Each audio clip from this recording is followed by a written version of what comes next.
धर्मांतरण करने पर अनुसूचित जाति का दर्जा समाप्त होगा, सुप्रीम कोर्ट का अहम फैसला। सुप्रीम कोर्ट ने SC/ST एक्ट को लेकर मंगलवार को एक बड़ा फैसला सुनाया। अदालत ने फैसले में कहा कि जो व्यक्ति हिंदू धर्म, सिख धर्म या बौद्ध धर्म के अलावा किसी अन्य धर्म को अपनाता है तो उसे अनुसूचित जाति का सदस्य नहीं माना जा सकता।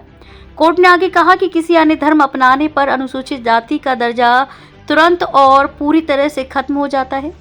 जस्टिस PK मिश्रा और जस्टिस NV अंजारिया की पीठ ने फैसला सुनाया कि किसी अन्य धर्म में धर्मांतरण करने से अनुसूचित जाति का दर्जा समाप्त हो जाता है। कोर्ट ने कहा कि संविधान अनुसूचित जाति आदेश 1950 में ये बात साफ कर दी गई थी और इस आदेश के तहत लगाई गई रोक पूरी तरह से लागू होती है।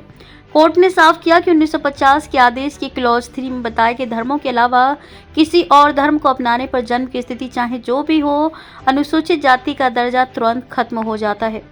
न्यायालय ने यह फैसला सुनाए खंड 3 के तहत कोई भी ऐसा व्यक्ति जिसे अनुसूचित जाति का सदस्य नहीं माना जाता है, वह संविधान या संसद या राज्य विधानमंडल द्वारा बनाए गए किसी भी कानून के तहत किसी भी वैधानिक लाभ, सुरक्षा, आरक्षण या अधिकार का दावा नहीं कर सकता और न ही उसे ये लाभ दिए जा सकते हैं।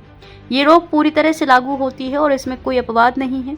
कोई भी व्यक्ति एक ही समय पर खंड 3 में बताई गई जाति के अलावा किसी अन्य धर्म को मानने और उसका पालन करने के साथ साथ अनुसूचित जाति की सदस्यता का दावा नहीं कर सकता।